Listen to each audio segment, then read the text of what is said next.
अभ्यास का समय हो गया है पुत्र। कहाँ हो भीम? लगता है भीम अपने वनवासी मित्रों के साथ वन विहार के लिए चला गया है। वनवासी मित्रों के साथ आखेट करने में उसे बहुत आनंद आता है। यदि इसी प्रकार वो अभ्यास छोड़ छोड़कर आखेटों के पीछे भागता रहा तो अस्त्र और शस्त्रों में कैसे पारंगत होगा? मुझे ही कुछ करना होगा। रक्तांबरी, यदि उसके मित्रों ने मेरा कहना नहीं माना तो मेरा क्रोध उन्हें दंडित करेगा। निरपराध बालकों को दंडित करने से कोई लाभ नहीं होगा राजकुमारी। भीमा अब बालक नहीं रहा, अस्त्र शस्त्र की सारी शिक्षाओं में दक्ष हो चुका है। उसके प्रहारों में वो तीव्रता है जो मैंने कहीं नहीं देखी। उसे देखकर मुझे उसके पिता महाराज कुंभकर्ण जैसे वीर की याद आती है। एक बात कहूँ राजकुमारी, यदि आप उस पर इस प्रकार बंधन लगाएंगी तो वो आपसे और दूर भागेगा। तो मैं क्या करूं रक्तांबरी? राजकुमारी जी, आप उसे उसके पिता के शत्रुओं का परिचय दो। प्रतिशोध के जो बीज आपने उसके शरीर रूपी भूमि पर जन्म के समय से बोए थे, अब उनकी फसल काटने का समय आ गया है राजकुमारी। तुम ठीक कह रही हो रक्तांबरी। भीम को उसके महान पिता कुंभकर्ण के हत्यारे राम और लक्ष्मण से प्रतिशोध लेना ही होगा, नहीं तो महाराज कुंभकर्ण की आत्मा को शांति नहीं मिलेगी। मैं एक क्षण भी व्यर्थ किए बिना उसे उसके पिता के हत्यारों का परिचय देती हूँ। भीम, भीम! नारायण नारायण नारायण, नारायण नारायण नारायण नारायण। ये मैं क्या देख रहा हूं? कहीं मुझे भ्रम तो नहीं हो रहा है? लंका युद्ध के पश्चात मर्यादा पुरुषोत्तम श्री राम और उनके अनुज सुमित्रा नंदन लक्ष्मण ने पृथ्वी लोक से राक्षस जाति का अंत कर दिया था। फिर ये राक्षस जीवित कैसे बच गया? नारायण नारायण, इसका पता तो मुझे लगाना ही होगा। चलो नारद, नारायण नारायण।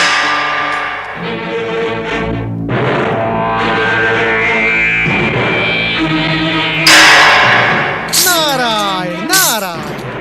कौन हो तुम? कौन हूँ? मैं कौन हूँ ये तो मैं तुम्हें बाद में बता दूंगा, परंतु ये तो बताओ तुम कौन हो? असुर हो, मनुष्य हो, राक्षस हो, अथवा नारायण?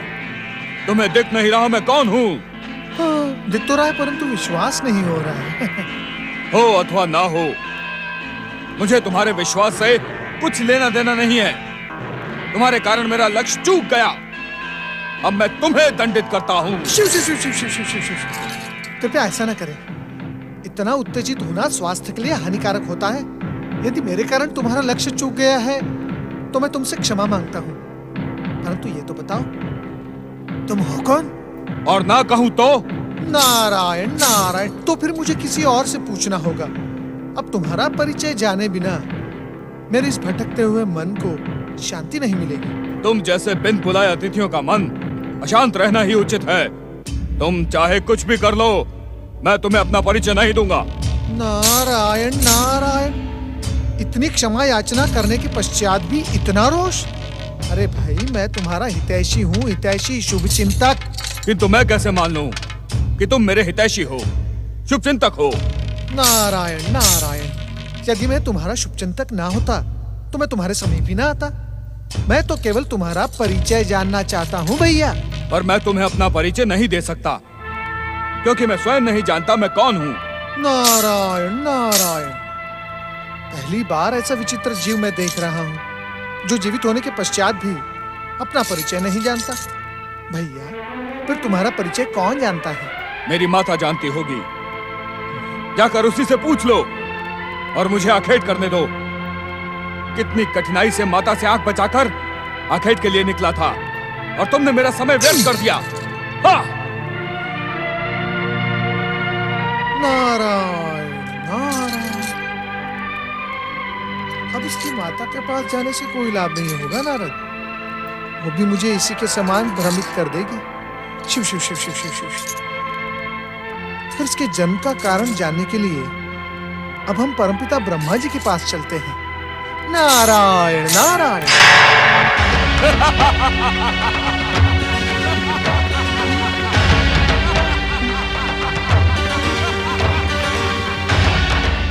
ब्रह्मदेव, ब्रह्मदेव, अपने ध्यान को विराम दें। शांत वातावरण में ये एकाएक राक्षसी अट्टहास कहाँ से आ गया?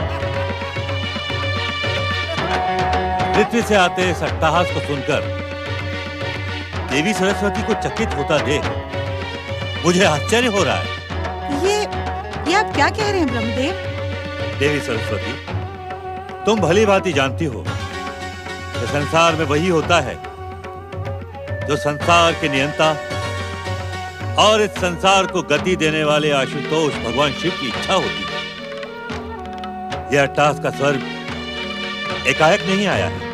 अर्थात इस राक्षसी अट्टहास करने वाले इस राक्षस को प्रकट करने के पीछे शिवेच्छा है। निस्संदेह। आश्चर्य ब्रह्मदेव, घोर आश्चर्य। जब आप त्रिदेव इस सत्य से परिचित हैं कि आकार पाने वाला राक्षस अपने अभिमान से इस सृष्टि को मत डालने की भूमिका रचेगा, तो उसे आकार ही क्यों देते हैं? हर दुष्ट शक्ति के जन्म से शुभ शक्तियां प्रभावित होती हैं। देवी, भक्ति, सत्य और प्रेम भावनाओं को इन्हीं दुष्ट शक्तियों के प्रभाव से शक्ति प्राप्त होती है। मैं कुछ समझी नहीं ब्रह्मदेव।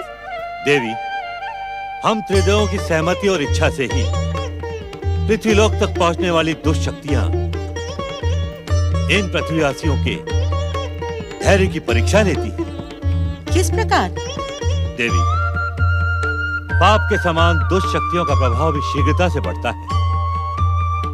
इस बढ़ते हुए प्रभाव को देखकर पृथ्वीवासी आकर्षित होकर इन दुष्ट शक्तियों का साथ अपना लेते हैं। परंतु जो सच्चे भक्त और सत्य के मार्ग पर चलने वाले होते हैं, वे कभी भी अपना धर्म का मार्ग नहीं छोड़ते। और इन्हीं दुष्ट शक्तियों के कारण सत्य और असत्य को परखने का अवसर मिलता है हमें। आप धन्य हैं ब्रह्मदेव। आपने मेरी जिज्ञासा को शांत करके मुझे धन्य कर दिया। देवी, जीव की जिज्ञासा कभी शांत नहीं होनी चाहिए। उसे सत्य तक पहुंचने के बाद किसी दूसरे लक्ष्य पर अटक जाना चाहिए। देवी, जिज्ञासा ही मनुष्य को परम सत्य तक पहुंचा सकती है। तुम तो जानती हो देवी कि जिज्ञासा के अथाह सागर को अपने हृदय में कौन छुपाए रहता है? नहीं जानती ब्रह्मदेव। हमारा मानस पुत्र नारद वो जिज्ञासा के सागर के साथ यहाँ आने वाला है। सत्य से परम सत्य के पहुंचने का मार्ग वो निरंतर सोचता रहता है। तब तो आप त्रिदेवों को नारद पर कृपा करनी चाहिए और उन्हें परम सत्य का मार्ग दिखाना चाहिए। एक बार नहीं, अनेकों बार हम त्रिदेव और इस संसार की शुभ शक्तियां नारद के लिए परम सत्य का मार्ग खोल चुकी है, परंतु नारद उस द्वार के भीतर प्रवेश नहीं करता। कारण सरल है। नारद परम सत्य के द्वार पर एक बार नहीं, अनेकों बार पहुंचना चाहता है। वो जानता है कि वो इस द्वार के भीतर जाकर जिज्ञासा से मुक्त हो जाएगा, परंतु अपने भाई दक्ष प्रजापति के श्राप के कारण वो जिज्ञासा के अथाह सागर में भटकता ही रहता है। ओम ब्रह्मणे नमः। ओम सरस्वती देवे नमः।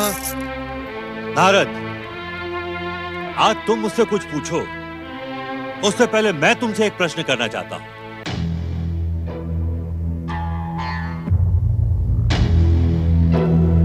ब्रह्मदेव का प्रश्न सुनने के स्थान पर तुम इधर उधर और ऊपर नीचे क्या देख रहे हो नारद?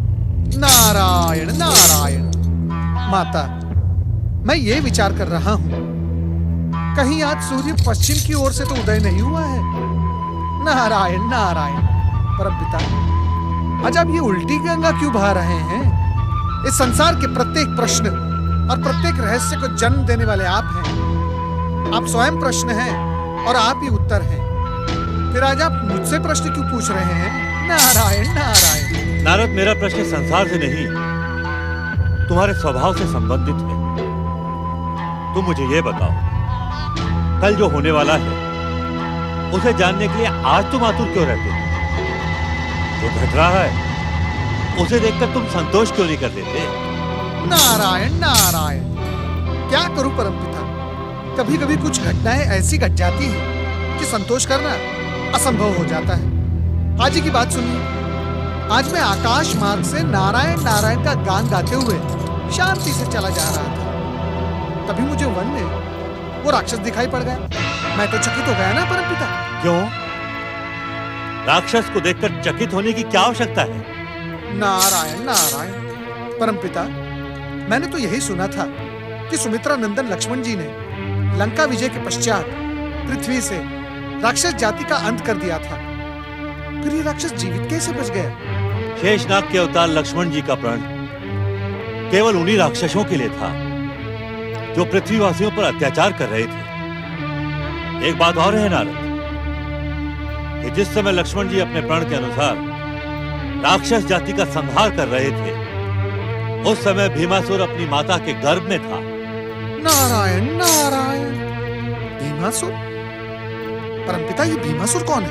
नारद, भीमासुर वही है जिससे वन में भेंट करके तुम भागे भागे ब्रह्मलोक चले आए।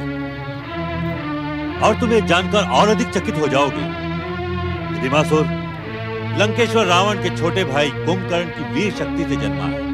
नारायण नारायण। क्या कुंभकर्ण ने विवाह किया था? ये कैसा अज्ञानियों जैसा प्रश्न कर रहे हो नारद? विवाह न होता तो पुत्र कहां से आता? कुंभकर्ण का विवाह सह्याद्री के दैत्यराज प्रहलाद तक की पुत्री कर्कटी के साथ हुआ था। ब्रह्मदेव, कुंभकर्ण की प्रचंड शक्ति से जन्मे भीमासुर का भविष्य क्या होगा? भीमासुर का भविष्य उज्जवल है। आने वाले समय में भीमासुर राक्षस जाति का नेतृत्व करेगा। प्रतिशोध के ज्वालामुखी के समान धधकती उसकी माता कर्कटी उसके भीतर प्रतिशोध का लावा भरेगी। परंतु इसके पहले भीमासुर अपने प्रतिशोध का विस्फोट करे। तुम्हें अपनी चतुराई का प्रयोग करना होगा नारद। नारायण नारायण।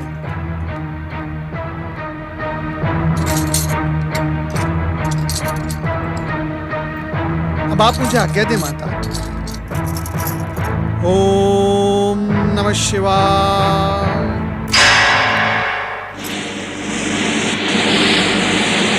भीम, पुत्र भीम, भीमा, कहाँ हो तुम पुत्र?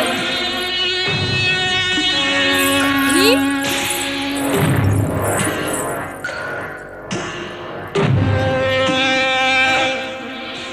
क्या मैंने तुम्हें इस दिन के लिए जन्म दिया था भीमा, कि तुम अपने पिता के शत्रु को दंडित करने की बात भुलाकर इस प्रकार पागलों की तरह आखेटों के पीछे भागो? क्या तुम्हें अपने माता के हृदय की धड़क की ज्वाला और इसके आंसू दिखाई नहीं देते भीमा?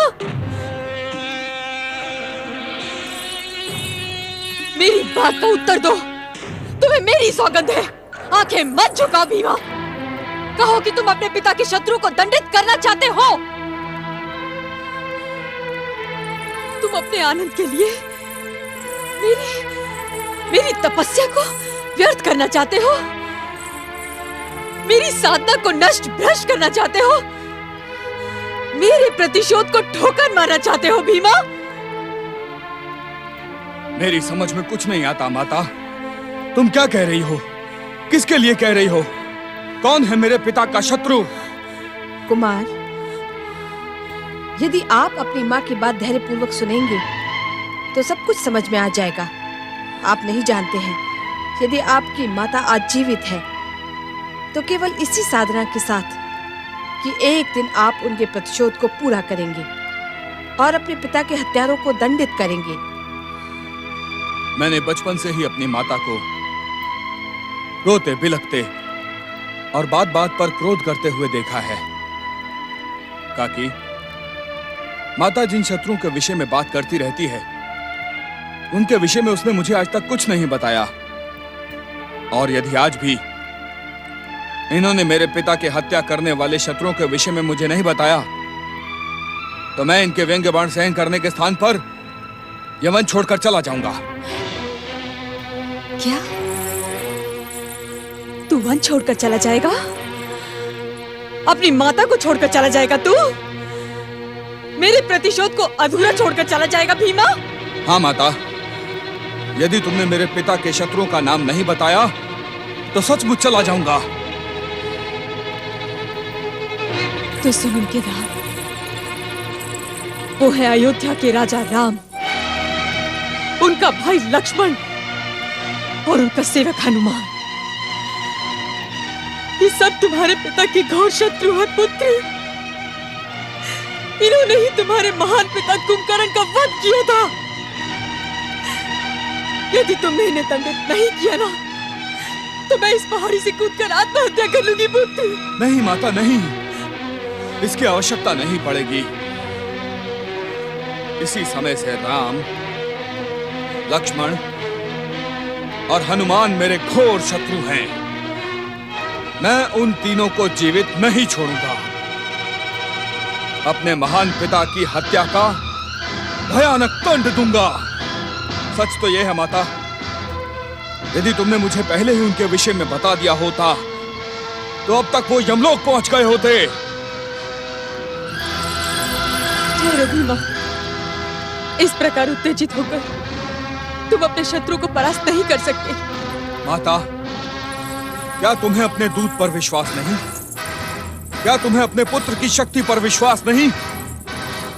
तुम्हें एक बार आदेश तो दे दो, मैं इस सह्याद्री पर्वत को उखाड़कर तुम्हारे चरणों में डाल दूंगा। इस पृथ्वी को नष्ट भ्रष्ट कर दूंगा, आकाश को पाताल में खींच लूंगा। पुत्र, मुझे तुम्हारी शक्ति पर पूर्ण विश्वास है, किंतु शत्रु के बलाबल का भी पूर्ण अनुमान है। शत्रु का बलाबल? हाँ पुत्र, तू नहीं जानता है, तू समस्त पृथ्वी लोक का राजा है। तेरे ज्येष्ठ काकाश्री लंकेश्वर रावण ने पृथ्वी लोक, स्वर्ग लोक, नाग लोक एवं समस्त ग्रहों पर अधिकार किया था, किंतु राम और लक्ष्मण ने तेरे ज्येष्ठ काकाश्री एवं तेरे पिताश्री को भी जीवित नहीं छोड़ा। हाँ कुमार, राम, लक्ष्मण और हनुमान साधारण शत्रु नहीं, असाधारण वीर हैं। शक्ति संपन्न हुए बिना आप उनसे प्रतिशोध नहीं ले सकते हैं। और मैं शक्ति संपन्न कैसे हो सकता हूँ? देखो भीम, सबसे पहले पृथ्वी लोक पर छिपे हुए समस्त असुरों एवं दैत्यों को एकत्रित करो। उनके अंदर राक्षस जाति का सर्वनाश करने वाले उनके शत्रुओं के प्रति प्रतिशोध की आग जगाओ। उसके बाद अयोध्या पर आक्रमण करो, तभी मेरे हृदय की ज्वाला शांत होगी पुत्र।